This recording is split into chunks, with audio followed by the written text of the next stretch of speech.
Welcome back to BaldHeaded Metal, guys, and welcome back to Metal Chit Chat for a second episode with Andrew McKay Smith.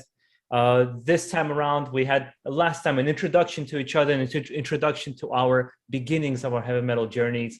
And we thought it'd be a fun thing to do is play a little game of this and that, the metal edition.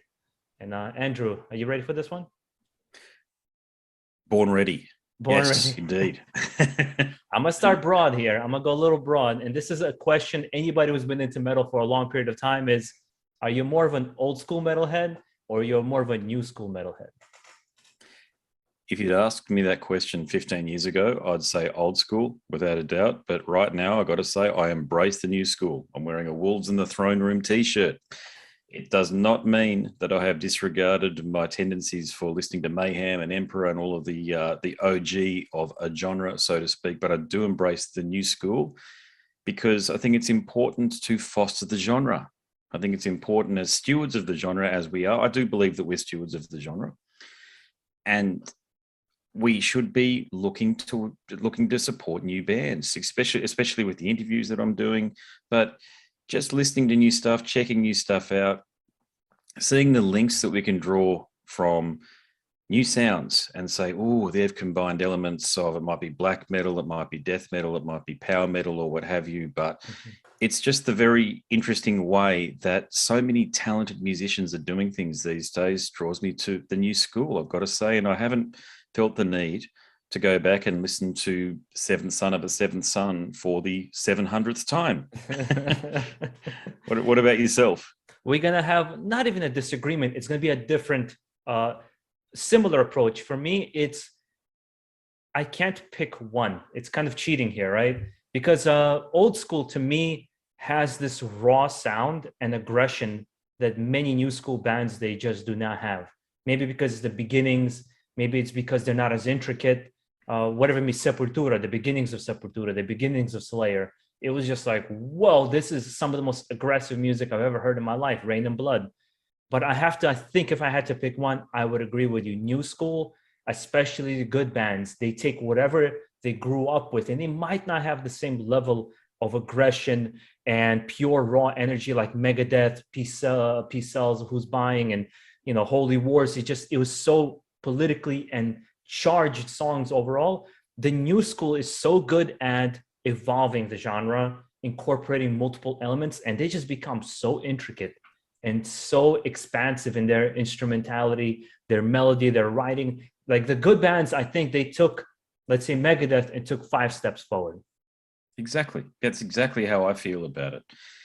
Listening to, gosh, it's going to be a redundant point now, but what was the band from Austin, Texas? I think they were from. Anyway, Pantera? I'll move on to it. No, what was I'm going to do a quick Google because they had Swing of the Axe. Swing of the Axe or Swing of the Blade. What was that? I know that song. Yep. I've got it up here. Power Trip. There you go. So Power Trip is so good.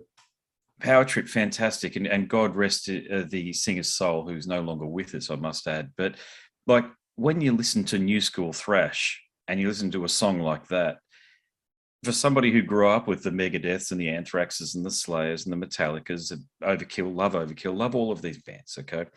But when you listen to a song like that, and it feels like as though they've incorporated all of the very best ingredients and elements of all of the bands that I just mentioned into their sound, it's impossible to not go, wow, holy shit, aren't we living in a great time with all these great new bands around? I agree with you 100%. Well, how about you? I'm gonna give the next one to you, man. Which one you got here? Well, I've chosen more of a band versus band scenario. So I'm going to go for an easy one up top. And this will sort out our listeners, I reckon. We'll see what sort of comments this one inspires. But for you, Joseph, your challenge is to make a choice between Iron Maiden and Judas Priest. I don't even have to think on that one. Iron Maiden. Same. I don't. Yep. I would say Iron Maiden, not because Judas Priest is in any shape or form worse. Is for me personally, the older albums of Judas Priest, I cannot get into them with the studio recordings. Live versions, I absolutely love because they sound heavy, they have really good production, but their older albums have like a Black Sabbath, almost 60s rock feel to them, which always made it difficult for me to get into British Steel and all these, Ram It Down, all these older albums. I like Priest from Painkiller and on more. I'll even say that and create a lot of controversies. For me, it's Painkiller and on is the best Judas Priest. There's some stuff I like in the beginning, but I would have to say it's not as much. Iron Maiden, man, for the exception of Blaze Bayley and the first vocalist, everything Iron Maiden has created, including the new album Senjutsu, is absolutely phenomenal. They had some groundbreaking albums, and they have just good new albums that I think we can enjoy as from a veteran band that's been around for so long.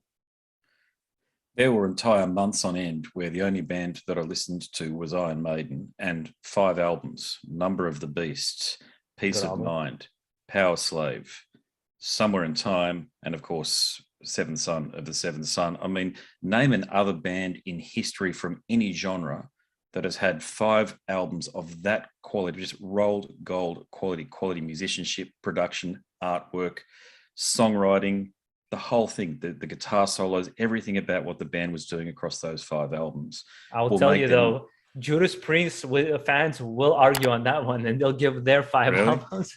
Wow. Well, I don't know. I don't know how they can, to be quite honest with you, mate, because Priest, the issue that I've had with Priest is their inconsistent quality. Okay. Now, I'm not an old school fan of Priest. Okay. I got into them in sort of 91 or thereabouts, when bit after Painkiller came out. But around the same time. I was a kid, for God's sakes. We're not sort of hoary old guys in our 60s that were into them at point of entry or what have you, So, but I'm with you. You're the reasons that you may have shied away from Priest are the same reasons for myself. They're a bit too this sort of thing, aren't they? And you're like, it's a bit too... It's the same thing with Deep Purple, isn't it? It's got this sort of 60s bebop feel to it in some ways, and you're like, see, I can listen to Deep Purple more. I can listen to Deep Purple more. I can listen to Accept more. For some reason, just old Judas Priest, I cannot do. Yeah. I'm anything before Screaming for Vengeance. It's tough, very tough. Yeah.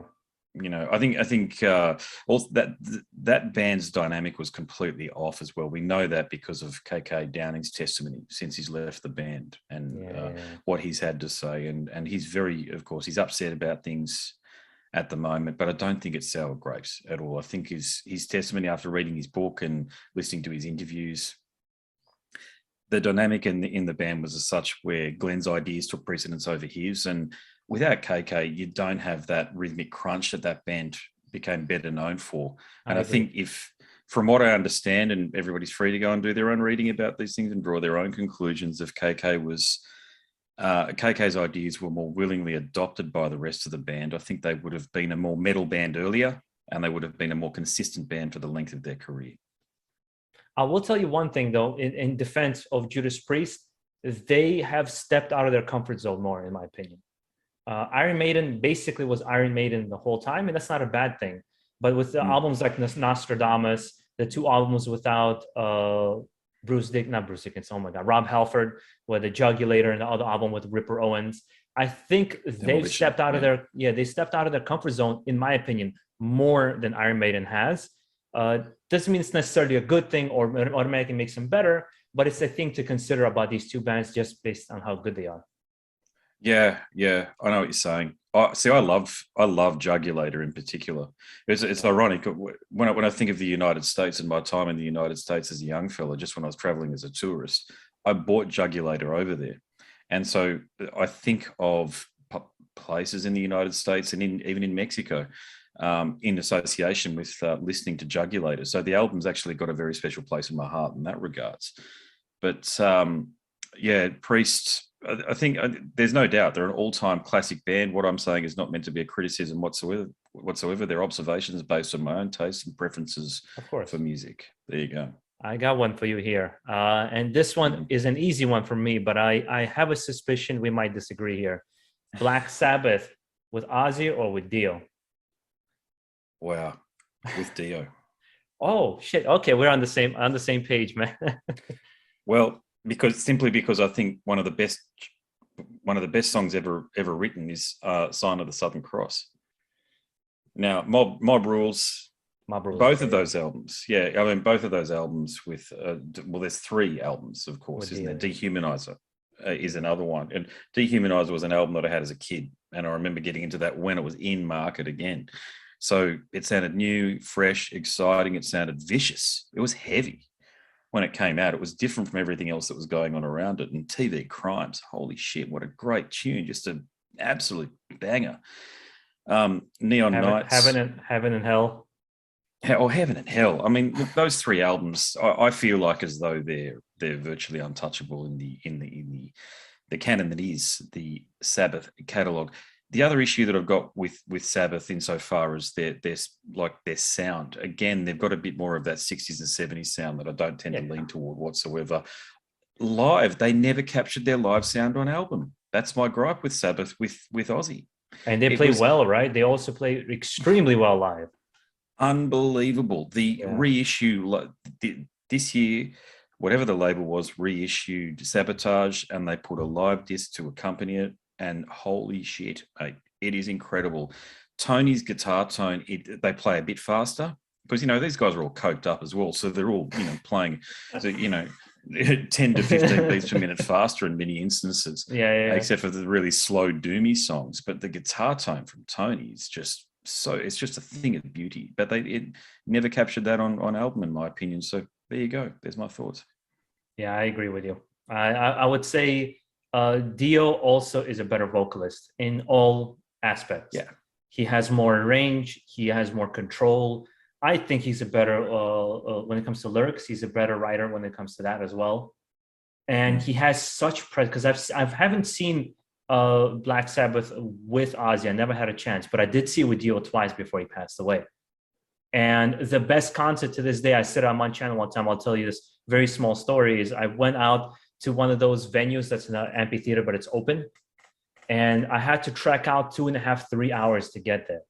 We went from a train to a more cross-state train to a taxi just to get there because I don't drive. By the time we get there, it's raining. Open amphitheater, we're freezing in ponchos. And it was a concert with Motorhead, Testament, Black Sabbath, and Judas Priest. That was a concert. Yep. And when Black Sabbath came out and, the sky dimmed, lightning in the background, and Heaven and Hell starts playing with a red tint and the lightning, I'm like, this cannot be more metal. This is the most metal experience I've ever had in my life. Magnificent. Yeah, and look, the other thing I need to add as well is that I much prefer Ozzy, of course, by himself. And with my God, what's his name? Zach Wild? No, not even Zach, to be honest with you. Jakey Lee. Okay. Jakey Lee. So the two albums that he did with Jakey Lee, Bark at the Moon and The Ultimate Sin, magnificent. And I know a lot of people like to bag on The Ultimate Sin and claim it to be a hair metal album. It ain't. There's some very dark themes from the lyrics. Bob Daisley, of course, wrote the lyrics, the Australian fella. Mm-hmm. And he wrote a lot of the songs alongside of Jake, I understand, as well, which is pretty much the case right the way across Ozzy's career throughout the 1980s. I don't worship at the altar of Randy, I think, as a lot of people tend to. I think that's a non-musician thing, to be quite honest with you. A lot of non-musicians like Randy's the god. Now, he's extremely charismatic, oozes charisma, magnificent guitarist, but it just didn't begin and end with the first two albums for me. It was something that continued right on through up until the No More Tears album. Okay. After that, I think Ozzy's solo career really, it's tough. It's tough going. Osmosis had its moments, but after that, I wouldn't even bother with most of it. Gus G's guitar playing, magnificent, but the songwriting I don't think was quite there on these later albums. And he wrote on his name. At that point, he started writing on the name of Ozzy, and I think it happens almost to every single band on a long enough timeline. There's very few bands who can 20, 30 years later, you're fed, you have money, you might not have the same fire, hunger, whatever it may be, inspiration. It's hard. I don't care who you are in what profession. It's hard to keep it going at the same level. There's a reason Dave Mustaine is not the same person. He's not the same person anymore. He was this anti-religion, anti-everything, and then he became, a born-again Christian. You never know how your life is going to change and how you evolve as a human being.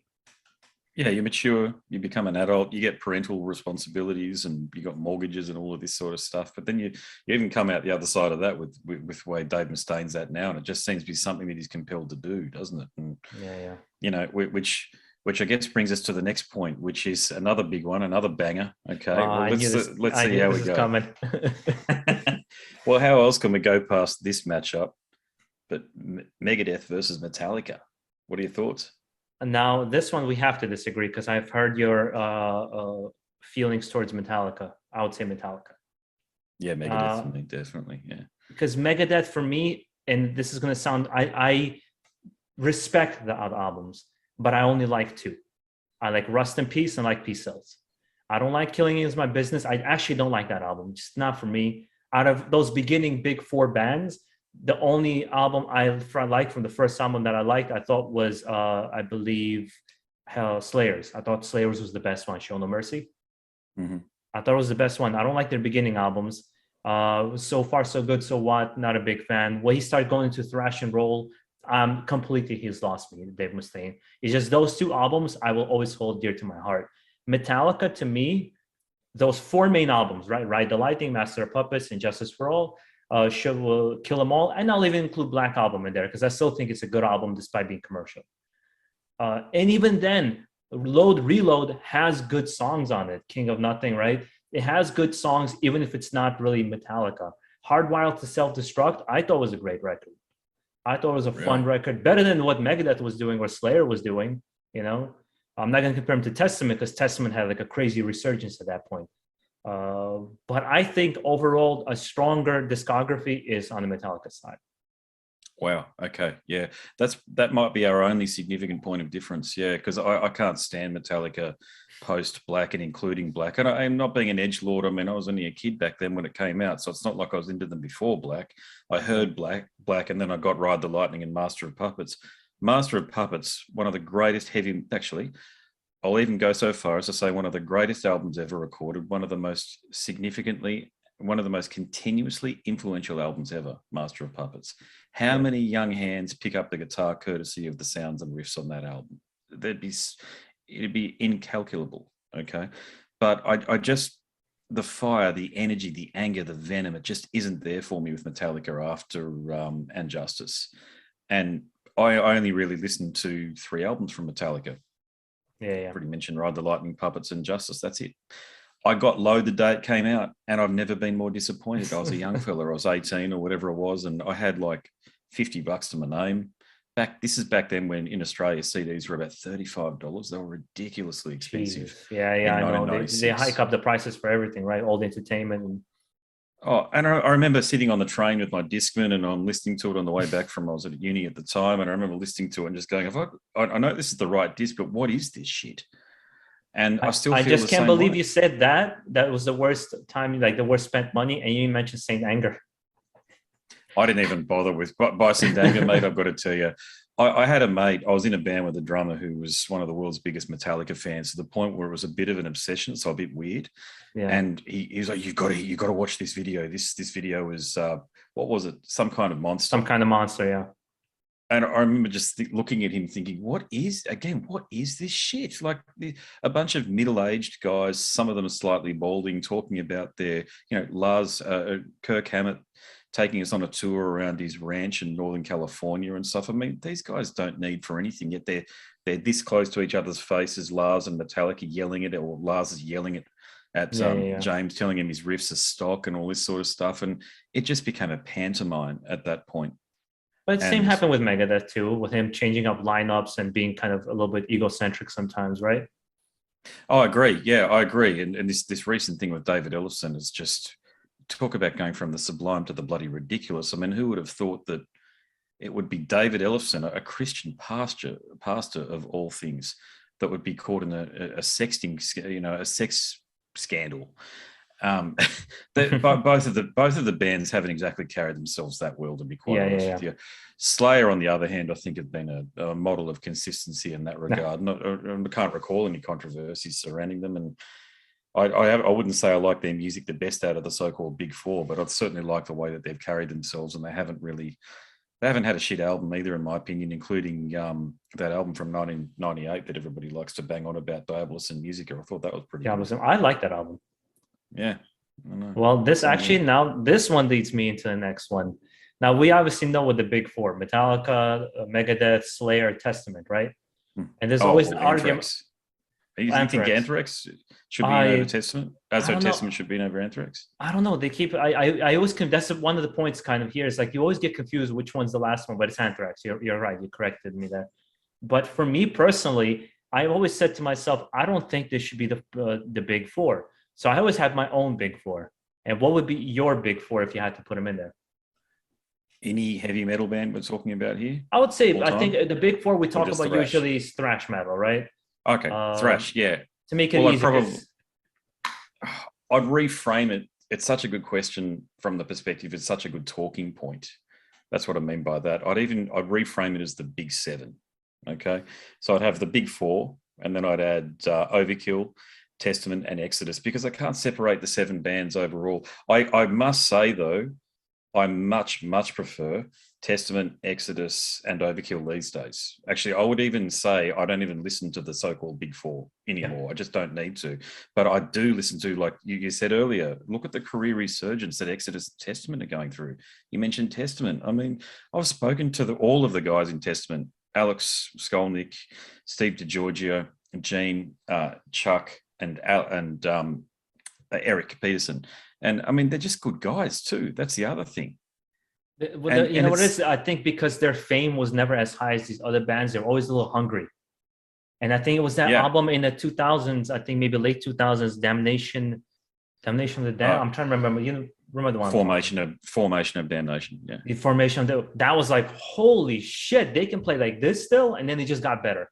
They just got better after that. And I agree with you about Overkill, but you didn't mention Creator or Sepultura. Well, I'd put them in a Teutonic big four, not Sepultura, of course, but you've got your Teutonic big four of Creator, Sodom, Tankard, and Destruction. But see, I never liked Tankard, never liked Destruction. Oh, dang it. Destruction, come on. And even then, Creator, I don't like their early albums like Terrible Certainty and the Pleasures to Kill, a Pleasure to Kill. I like them after Endorama, because they started incorporating melodic elements with heaviness, and like Violent Revolution. I really like that album. I thought they only got better as their career went on, because he kind of let loose and let go of just, I need to be as loud and as fast as possible. Yeah, Extreme Aggression is a magnificent album, though, I think, with Creator. But I do know what you're saying.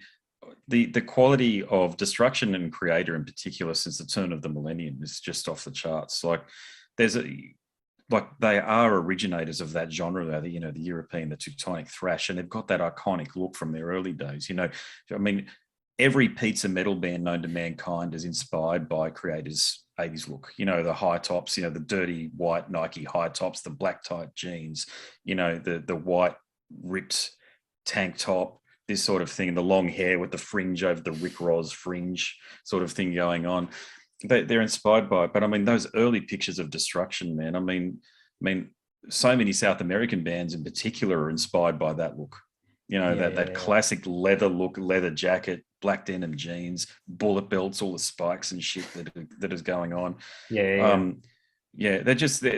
love what all of those bands have been doing, I've got to say. And you mentioned Endorama. That's an album that gets a lot of shit. But I know Outcast and Endorama, I think both are great albums. Yeah, they are. And I've spoken to Millie about both, and I said, thanks for writing them. I know that you guys, well, you're putting yourself out there at a time when metal was at its all-time low commercial ebb. Mm-hmm. And I mean, they're not even commercial albums. It's just different, slightly industrial, slightly atmospheric, this sort of thing. And he was trying to do something different. And I think if you don't do that within your career, especially if you're a band that isn't at the so-called big four level, but even Anthrax has struggled, we know that. Mm-hmm. You don't attract new fans that might go, oh, this is a bit of an interesting sound, and then they start discovering the rest of your catalog. You're damned if you do, you're damned if you don't. You try your best to be different. A fan will come out and say, oh my God, I can't believe you betrayed that sound. You do exactly the same thing. Another fan comes out, oh, you're doing the same thing. I'm tired of it. And let me tell you, before we continue on the next point, I do have to say this. I've listened to Persona non grata nonstop since it came out. Fantastic album. Do you think that'll be the number one album for you of the year? Can you reveal that? I don't think so. It's very close. It is very close, because there was a surprise this year that just completely blew me away. And I just did not expect it to be that impressed with something. And I liked every song. I didn't like Elitist. I didn't like Years of Death and Dying on Persona non grata, personally. Okay. I don't think they're bad songs. They just didn't do for me. I didn't like some of the choices they had within the songs themselves. But the rest of it, Prescribing Horror, Lunatic Liar Lord, Slipping into Madness. Oh my God, so good. Yeah, magnificent. It'll be my number 2 album. Any other year, it would have been my number 1. It's just the Leviathan Project came out this year with Tim Ripper Owens and Bobby Cobley from Death. And it was just a sound that I've had in my head for so many years, and then it materialized. I'm going to write that down, by the way. I keep saying I'm going to do it. I'm going to do it right now. Check it out. Anybody listening to and watching, check out Leviathan Project. Tommy Crash from Britney Fox. It's his project, but it's heavy. It's just the meeting point between heaviness and melody. Nothing, and I love that. Heavy with melody. That's, if I could sum up my preference for music, it'd be that. But okay, let's go to the next one. Let's have a look at the next one. What have I got on my list? I've got so many to choose from, but I'm going to go with another big one. Pantera versus Sepultura. That's an easy one for me, because you already heard me mention Sepultura. 100%. I am going to say a couple of things about Pantera that are going to be 100% controversial, because I think they're a good band. I think they're completely overrated. I feel like Dimebag Darrell is an immense guitarist that only shows his skill barely, because I think a lot of the songs are quite simplistic in their nature, and they'll have a couple of riffs, like 5 minutes alone, and then when he busts out the solo, you're like, whoa, okay, he can play guitar. But Sepultura, there's just such an iconic sound, in my opinion, with their Beneath the Remains, Schizophrenia, Arise. They just created a sound in South America that everybody tries to copy and can't. Even with Soulfly, even the continuation of Sepultura, they can never recapture the magic of Max and Igor Cavalera, Andreas Kisser, and I always forget the bassist. But when they came together, when they came together, it was just on a different level. And the Brazilian kind of percussion that they put in there, the Andreas Kisser's just insane blistering solos, Max Cavalera on the rhythm the dude played with 4 strings. It's like he didn't even have a full 6 strings. Like, they broke, fuck it, I don't need those 2 strings. And he still managed to create interesting riffs. And I thought the lyrical content, not even a comparison. The lyrical content in Sepultura, for me, is one of the best, because it's short, concise, and it's like a punch in your face. Territory, Refuse, Resist, you know exactly what he's talking about. He is not shying away to tell you how he feels. And I've always appreciated that. As a matter of fact, I know they've won multiple times as best music video of the year for Territory, for Refuse, Resist. I believe, what was the other one? That experimental album. Well, then Embryonic Cell was great, but that after Arise, they released that album, the experimental one. Chaos AD or Roots. Roots, Bloody Roots. Like, even there, he started to kind of incorporating this new wave of heavy metal that people weren't accustomed to hearing. He was one of the first ones to start doing that, incorporating that Brazilian folk music in there as well. I think Sepultura is better. Okay, gotcha. It's very tough for me to separate both bands, because they're both bands that were intrinsic to my youth and forming my habits as a heavy metal fan. They were the biggest bands when I was a kid in the early 90s. But I've got to say Pantera, just from the perspective, and you've mentioned him, Dimebag, I just think he's lightning in a jar. He's 1 in a billion. He's just 1 in a billion as a guitar player. And I've watched so many of their live videos and their performances. And it's such a tragedy that we lost him, because I felt like their lifestyle was eventually going to get the better of them anyway, which has proven to be the case with his brother on the drums there. Well, Phil managed to figure it out. I think Phil managed to sort of get out the other side. They were a hard-living, hard-drinking, substance-abusing, I don't know, in terms of how much of the substance abusing front, but there must have bloody been there with them otherwise, But they were very dysfunctional too, as well. They came up through the Texas scene, which is a bit like playing in bar bands here in Australia, understand, meaning that you've got it or you haven't. If you don't have it, people tell you to fuck off. Yes. And you bring it or you don't. if you don't bring it, then you just don't survive. But they survived on that scene for about a decade or something like that, almost they weren't really a glam band. They were just more of they were a hard rock band, but it looked like a glam band. But the Cowboys from Hell and then Vulgar Display of Power, I quite like. I like all of their albums when they became the Pantera that we all knew, because they were Pantera as a hard rock band for years. The hair metal, they always make fun of the hair metal Pantera days. Yeah. But I think Great Southern Trendkill, we talk about, that blend of what Pantera does best with this wonderful experimentation, courtesy of Phil, I think, being in Trent Reznor from Nine Inch Nails studio. When he was recording that album. They recorded that album separately. The musicians were here and Phil was in New Orleans, I think, working in Trent's studio. Suicide Note Part 1. I mean, this is stuff that you just wouldn't, no other heavy metal band has something like that on their album. All these beautiful keyboards and talking about suicide the way he's talking about it, but just the detail that he goes into it. And I don't feel like it's not a depressing song at all. It's just an observation. And Phil had died around about that time. He clinically died from an overdose, heroin overdose. They were a band that skirted very, they're Icarus. They flew too close to the sun, those guys. For me, it's just Pantera. It was very hard, for the exception of Cowboys from Hell. I can't tell you I like majority of songs in each of the albums. That was always my problem. I tried. From Beyond the Driven, it's probably another one that I like a lot of the songs, but even then, I tried to get through all the songs, and most of the songs I'm indifferent. And that's the worst feeling to be when you listen to music. It's indifferent. Totally. Yeah. I agree with everything you said about Sepultura too, by the way. It's a tough one, that one there, but that's our job, is to ask the tough questions and try to answer them. I'm gonna go a little bit softer on this one. We've been going like for hard thrash and all these kinds of bands. It's two of the bands that have been, I don't know if you're familiar with them, that have been on the channel that people have been requesting a lot for me to check out, is Nightwish or Epica. Tough one. Epica. Yeah. What's the name of the guitarist? I had a chat to him. Very interesting. Just a quick one. Mark Jensen, I think. Yes, Mark. Yeah, good bloke too. And when I had a chat to him for my podcast, he spoke to me. He had this great anecdote about Dave Mustaine being a bit of a wanker. Let's face it. And it ended up making blabbermouth and blowing up. I felt a bit before old Mark there. Yeah. Look, it's a tough one. Also, Simone's both Floor and Simone are almost inseparable as front women. They're just so good at what they do. And Tarja before Floor in Nightwish. But I think I just lean toward Epica just slightly. I'm just a 1 or 2% thing there. And I've got to say, I'm not an overwhelmingly huge fan of either band in terms of that melodic symphonic metal thing isn't really my thing, but I love what both of the bands do for the fans and the fact that they are the head of that, they're the top genre. Bands in that particular genre. Yeah.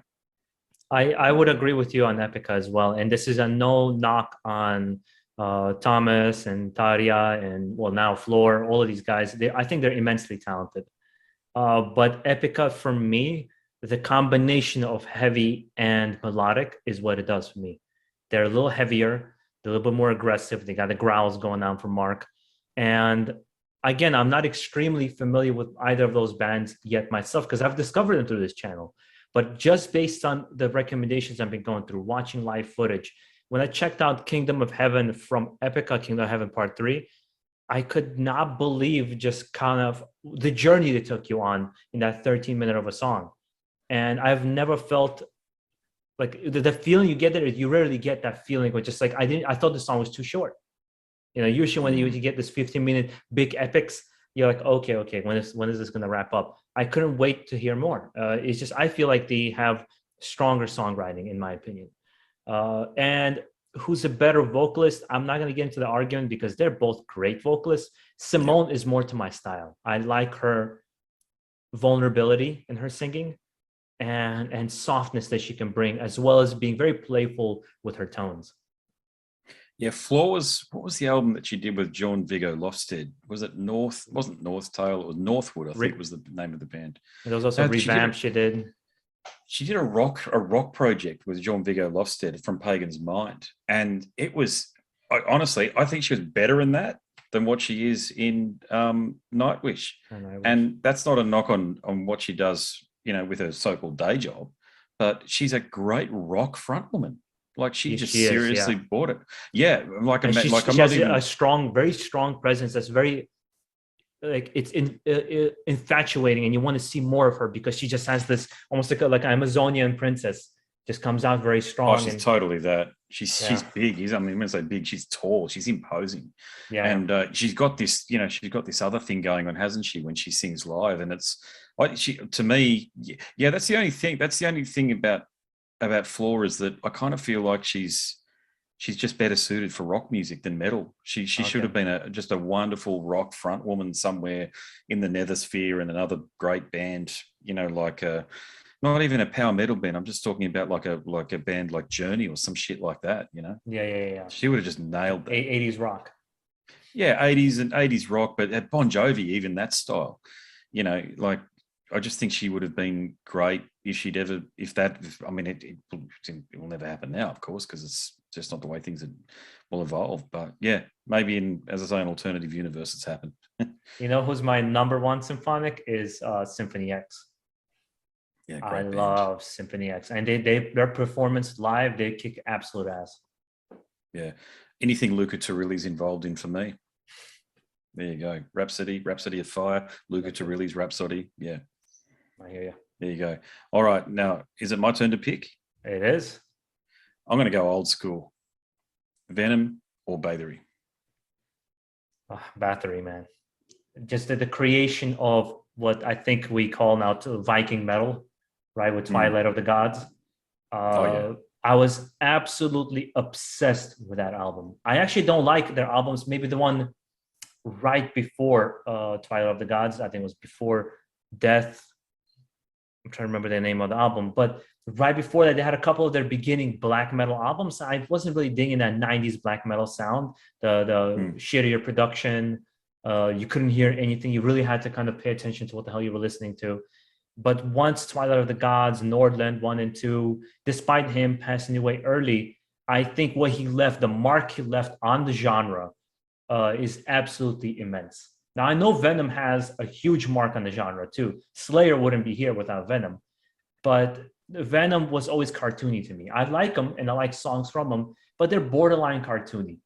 Whereas Battery Yeah. had this kind of just, I don't know, I can't explain it to you, but it took me places. I forgot I was listening to music and I just flow away with whatever he was going in. And the direction he was taking it, creating melodic Viking death metal, like with some black metal roots. He was just experimenting so much more. Venom's been doing the same shit for the last 30 years.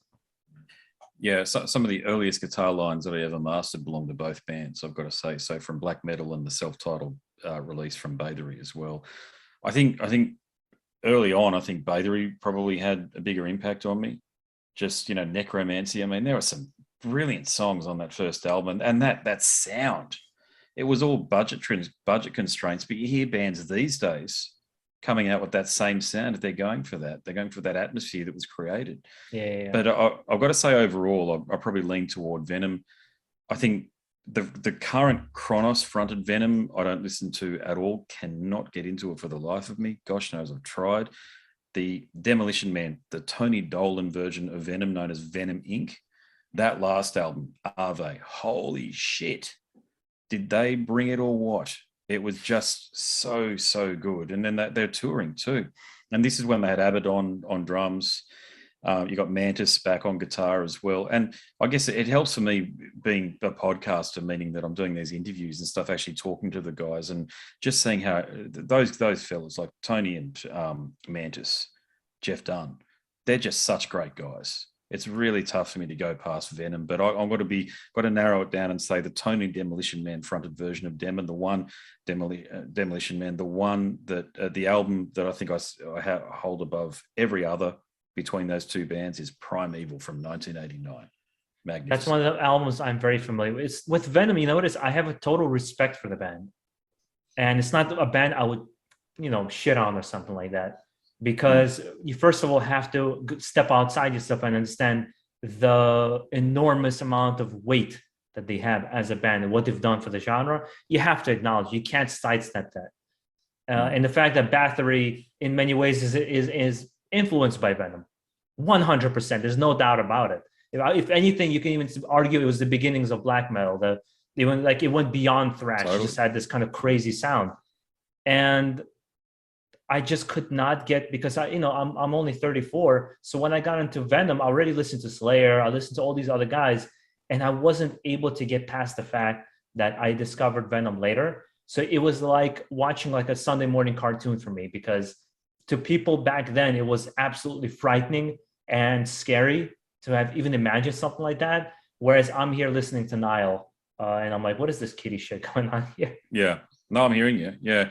Yeah. It was only speaking to Abaddon, and some of the tales that he was telling me about what went on in the early days in Venom. They were deadly serious though. Like, I mean, they were Kronos in particular is out of control, was out of control back in those days. I mean, anybody who wants to have a listen to what Abaddon has to say, go and listen to the episode of my podcast where he talks to me about this. Yeah, I'll make sure we link it down below so people can check it out.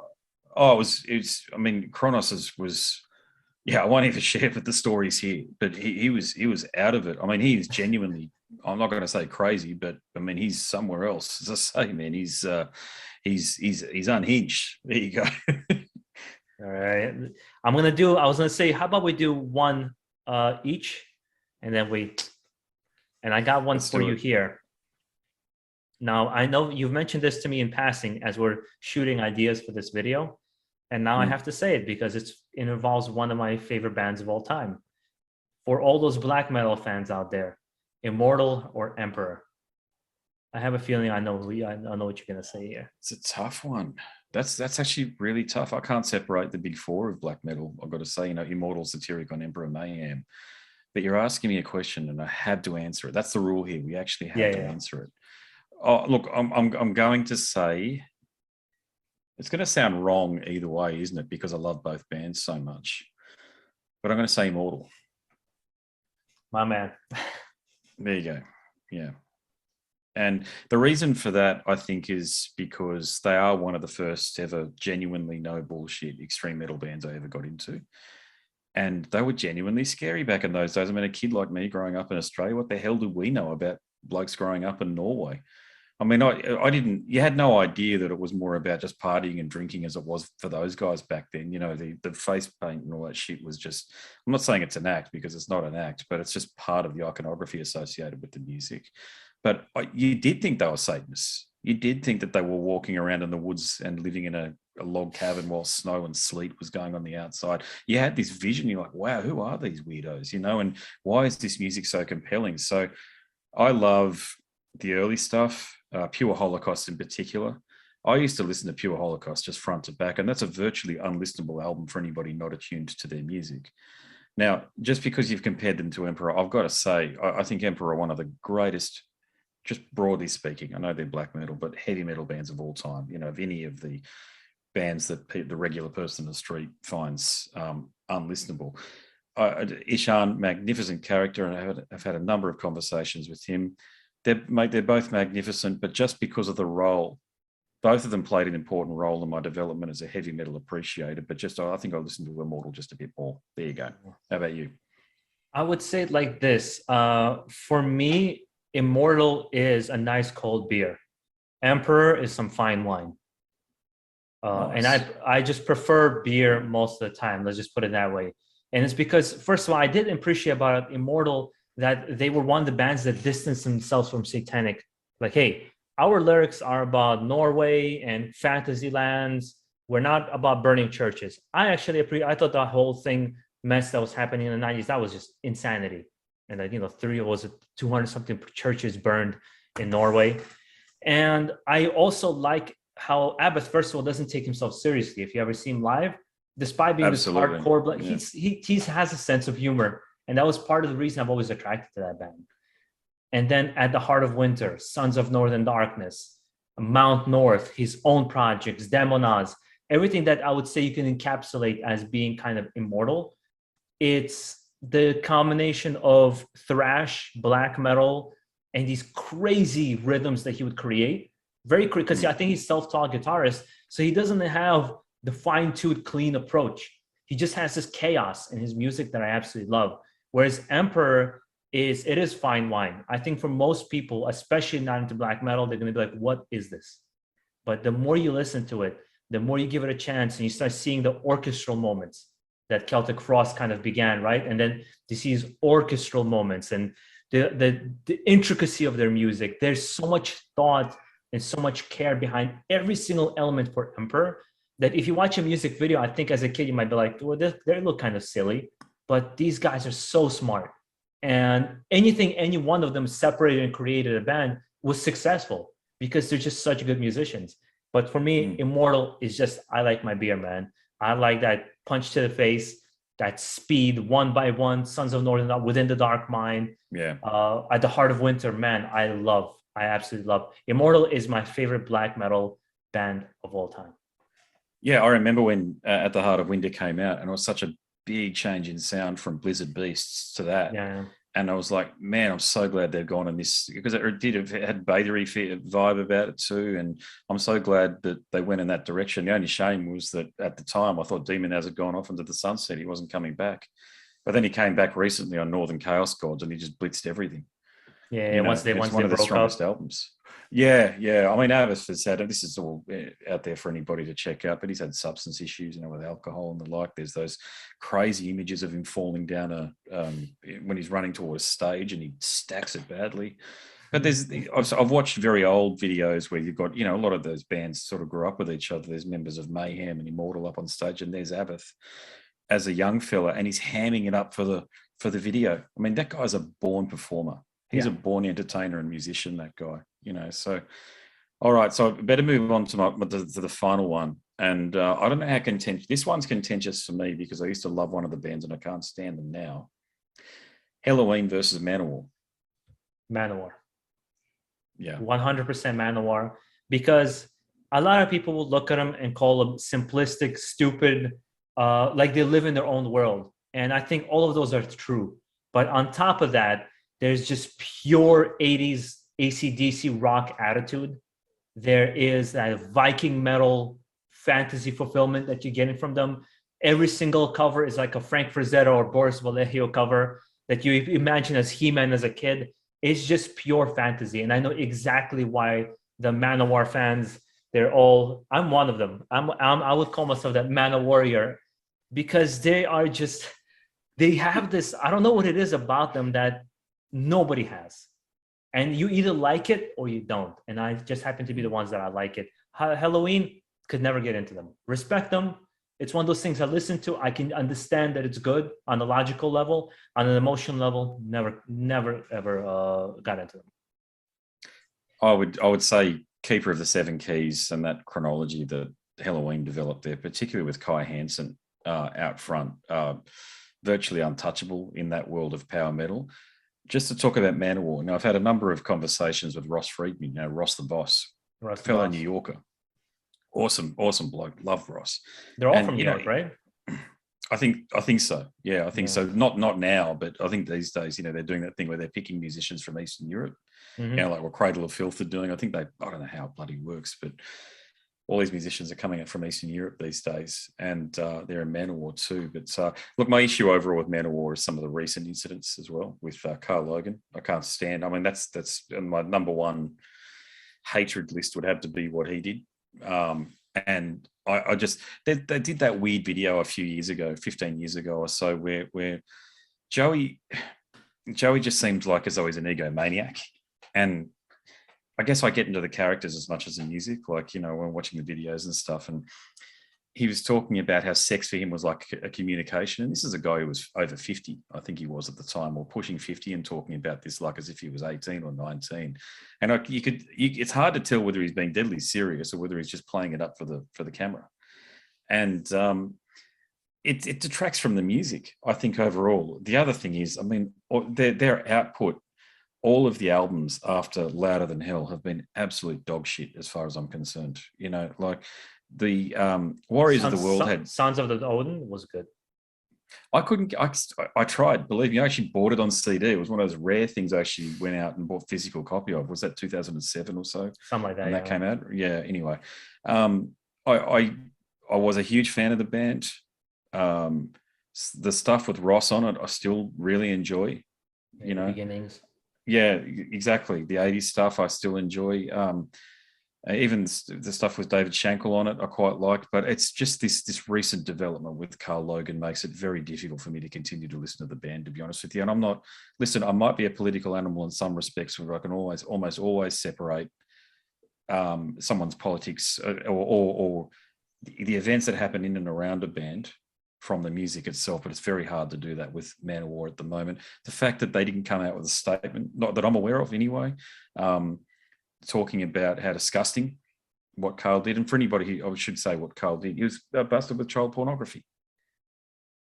You know, and it makes it very difficult. It's not just because I'm a parent, it's just because I'm a participative member of society, and that's just, some shit is just absolutely off, out of bounds. And I think Joey and Eric should have come out with a statement completely denouncing it. Instead, they've tried to protect their careers.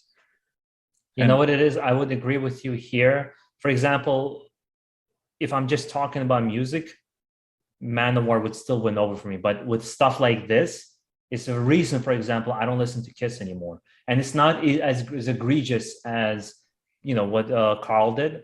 But Gene Simmons is just an absolute piece of shit of a human being. And every time he's on camera, what kind of misogynistic behavior, just everything about him is just like any woman within the vicinity of 100 miles should be just staying away from him automatically. So it's like, it's the same thing here, where sometimes I agree with you, we can't put things aside and people make mistakes. And then there's shit like that where, no, you are out and you deserve the harsh kind of treatment. And the fact that they didn't come out and denounce it, I 100% agree with you. Here, this is not okay.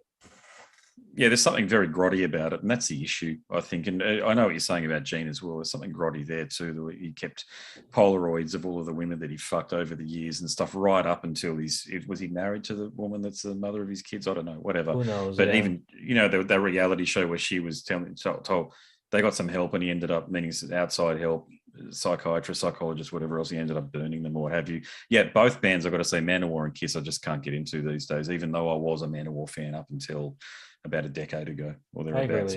But Halloween, the catalogue, their recent album, the self-titled recent album, magnificent stuff. Awesome. It was the guitarist, right? This year, I think he passed away. Or was it the vocalist? In Halloween. Yeah. No, they're all still going. They're actually they're one of those bands where they've got 3 vocalists now. So Kai came back in, and the fella that was who came in Where the Rain Grows, whatever that album was. Sorry, mental blank in terms of what that singer's name is, but they've got all 3 singers in the band now. They've just expanded to become this great big heavy metal, in a very good way, heavy metal pantomime and circus, and it's just a beautiful thing to observe from a fan's perspective. There you go, my friend. This was fun. Always fun, yeah. Always fun to do this. I hope people are enjoying this. You know, we're clearly, if I can say so, we're both knowledgeable. We know exactly what's going on in the world of heavy metal. And, you know, we love to share our opinions. And whether you agree or disagree, comment, please. Help us. Help us spread the word for what we're doing here. And I would love to hear from you guys, some of the things we mentioned. If you have an opinion on these yourselves, please list it down below. Let us know what you think of it. And again, just like Andrew here, guys, spread the message. Because the more we do this, the more it grows, the more we can have interesting conversation. I don't think, as much as other genres, metal doesn't have enough place for people to kind of come together and have interesting conversations, especially after the end of that metal show, which for a lot of us at that time was the only place to come together and chat. Agreed. Well, it's been a pleasure, mate. Thanks very much. Sir, you have a good one. You take care. Enjoy your morning. Have fun. You enjoy your afternoon. Take care, man. Cheers, mate. Catch you.